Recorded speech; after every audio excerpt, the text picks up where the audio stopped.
Hello, it's Mrs. Lacefield again, and I am reading another chapter of Hatchet by Gary Paulson to you. We are now on chapter 17, and what happened last was Brian had some really bad luck. He got attacked by a moose, and a tornado hit his camp.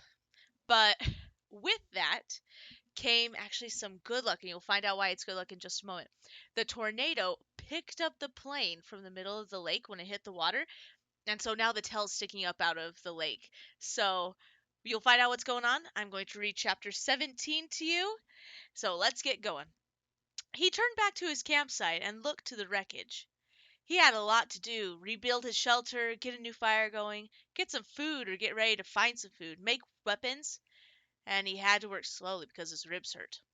First things first, he had to find some dry grass and twigs, then peel bark from a nearby birch to shred into a fire nest. He worked slowly, but even so, with his new skill, he had a fire going in less than an hour. The flames cut the cool, damp morning, crackled, and did much to bring his spirits up, not to mention chasing away the incessant mosquitoes. With the fire going, he searched for dry wood. The rain had driven water to virtually all the wood he could find, and at last located some in a thick evergreen where the top branches had covered the lower dead ones, keeping them dry. He had great difficulty breaking them, not being able to pull much with his arm or chest muscles, but finally got enough to keep the fire going all day and into the night. With that he rested a bit, eased his chest, then set about getting a shelter squared away. Much of the wood from his original wall was still nearby, and up in back of the ridge he actually found a major section of the weave still intact. The wind had torn it out, lifted it, and thrown it to the top of the ridge, and Brian felt lucky once more that he had not been killed or seriously injured, which would have been the same, he thought. If he couldn't hunt, he would die, and if he were badly injured, he would not be able to hunt.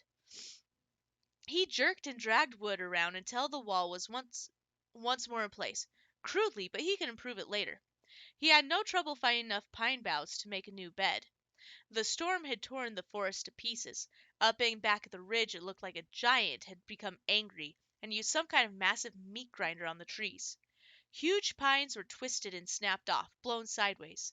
The ground was so littered with limbs and tree tops sticking out every which way that it was hard to get through.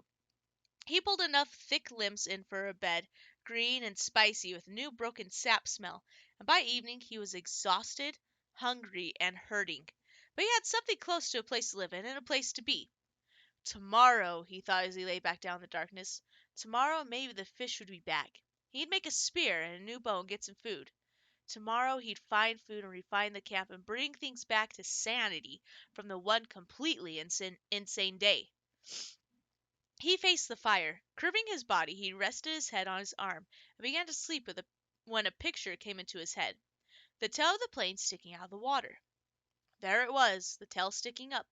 And inside the plane, near the tail somewhere, was the survival pack. It must have survived the crash because the plane's main body was still intact. But that was the picture. The tail sticking up, the survival pack inside, right there in his mind as he dozed. His eyes snapped open. If I could get at the pack, he thought. Oh, if I could get at the pack, it probably had food and knives and matches. It might have a sleeping bag. It might have fishing gear. Oh, it must have so many wonderful things. If I could get at the pack and get some of those things, I would be rich. So rich if I could get at the pack. Tomorrow. He watched the flames and smiled. Tomorrow I'll see. All things come tomorrow. He slept, deep and down, with only the picture of the plane tail sticking up in his mind. A healing sleep. In the morning he rolled out before true light. In the gray dawn he built up the fire and found more wood for the day, feeling almost chipper because his ribs were much better now. With camp ready for the day, he looked to the lake. Part of him expected half the plane tail to be gone, sunk back into the depths, but he saw that it was still there, and it didn't seem to have moved at all. He looked down at his feet and saw there were some fish in his fish pen, looking for the tiny bits of bait still left from before the wind came. He fought impatience to get on the plane project and remembered sense. Remember what he had learned. First food, because food made strength. First food, then thought, then action. There were fish at hand here. He might not be able to get anything from the plane. That was all a dream. The fish were real in his stomach. Even his new shrunken stomach was sending signals that it was savagely empty. He made a fish spear with 2 points, not peeling the bark all the way back, but just working on the pointed end. It took him an hour or so, and all the time he worked he sat looking at the tail of the plane sticking up in the air, his hands working on the spear, his mind working on the problem of the plane. When the spear was done, although still crude, he jammed a wedge between the points to spread them apart and went to the fish pond. There were not clouds of fish, but at least 10, and he picked one of the larger ones, a round fish almost 6 inches long, and put the spear point in the water, held it, then thrust with a flicking motion of his wrist when the fish was just above the point. The fish was pinned neatly, and he took 2 more with the same ease, then carried all 3 back up to the fire. He had a fish board now, a piece of wood he had flattened with a hatchet, that leaned up by the fire for cooking fish, so he didn't have to hold a stick all the time. He put the 3 fish on the board, pushed sharpened pegs through their tails into cracks in the cooking board, and propped it up next to the reddest part of the coals. In moments the fish were hissing and cooking with the heat, and as soon as they were done, or when he could stand the smell no longer, he picked the steaming meat from under the loosened fish and ate it. The fish did not fill him, did not come even close. Fish meat was too light for that, but they gave him strength. He could feel it moving into his arms and legs, and began to work on the plane project. While making the spear, he had decided that what he would have to do was make a raft and push-paddle the raft to the plane and tie it there for a working base. Somehow, he would have to get into the tell, inside the plane, rip or cut his way in, and however he did it, he would need an operating base of some kind, a raft. Which, he thought ruefully, was much easier said than done. There were plenty of logs around. The shore was littered with driftwood, new and old, tossed up and scattered by the tornado, and it was a simple matter to find 4 of them about the same length to pull them together. Keeping them together was the problem. Without ropes or crosspieces and nails, the logs just rolled and separated. He tried wedging them together, crossing them over each other. Nothing seemed to work, and he needed a stable platform to get the job done. It was becoming frustrating. He had a momentary loss of temper, as he would have done in the past when he was the other person. At that point, he sat back on the beach and studied the problem again. Sense. He had to use his sense. That's all it took to solve problems, just sense. It came then. The logs he had selected were smooth and round, had no limbs. What he needed were logs with limbs sticking out. Then he could cross the limbs of one log over the limbs of another and weave them together as he'd done his wall, the food shelf cover, and the fish gate. He scanned the area above the beach and found 4 dry tree tops that had been broken off by the storm. These had limbs, and he dragged them down to his work area at the water's edge and fitted them together. It took most of the day. The limbs were cluttered and stuck any which way. He'd have to cut one to make another fit, then cut one from another log to come back on the first one, and then another one for the third log that'd have to be pulled in. But at last, in the late afternoon, he was done, and the raft, which he called Brush Pile 1 for its looks, hung together even as he pulled it into the water off the beach. It floated well, if low in the water, and in the excitement he started for the plane. He couldn't stand on it, but would have to swim alongside it. He was out to chest depth when he realized he had no way to keep the raft on the plane. He needed some way to tie it in place so he could work from it.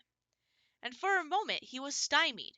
He had no rope, only the bowstring and the other cut shoestring in his tennis shoes, which were now looking close to dead, his toes showing at the tops. Then he remembered his windbreaker, and he found the tattered part he used for an arrow pouch. He tore it into narrow strips and tied them together to make a rope or tie down about 4 feet long. It wasn't strong. He couldn't use it to pull a Tarzan and swing from a tree, but it should hold the raft to the plane. Once more he slid the raft off the beach and out into the water until he was chest deep. He left his tennis shoes in the shelter, and when he felt the sand turn to mud between his toes, he kicked off the bottom and began to swim. Pushing the raft, he figured, was about like trying to push an aircraft carrier. All the branches that stuck down to the water dragged and pulled, and the logs themselves fought any forward motion, and he hadn't gone 20 feet when he realized that it was going to be much harder than he thought to get the raft to the plane. It barely moved, and if he kept going this way, he would just about reach the plane at dark.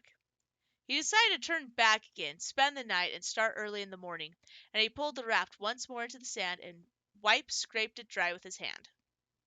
Patience. He was better now, but impatience still grounded him a bit as he sat on the edge of the fish pond with a new spear and took 3 more fish, cooked them, and ate them, which helped to pass the time until dark.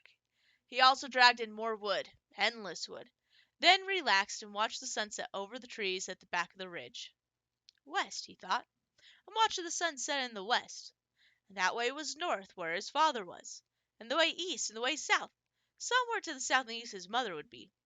The news would be on the television. He could visualize more easily his mother doing things than his father because he had never been to where his father lived now. He knew everything about how his mother lived. She'd have a small television on the kitchen counter on, be watching the news and talk about how awful it was in South Africa, or how cute the baby in the commercial looked, talking and making sounds, cooking sounds. He jerked his mind back to the lake. There was great beauty here, almost unbelievable beauty. The sun exploded the sky, just blew it up with a setting color, and that color came down into the water of the lake and lit the trees. Amazing beauty, and he wished he could share it with somebody and say, "Look there, and over there, and see that." But even alone it was beautiful, and he fed the fire to cut the night chill. There it was again, he thought, that late summer chill to the air, the smell of fall. He went to sleep thinking a kind of reverse question. He did not know if he'd ever get out of this, couldn't see how it might be, but if he did somehow get home and go back to living the way he had lived, would it be just the opposite? Would he be sitting watching television and suddenly think about the sunset up and back of the ridge and wonder how the color looked in the sky? Then he slept.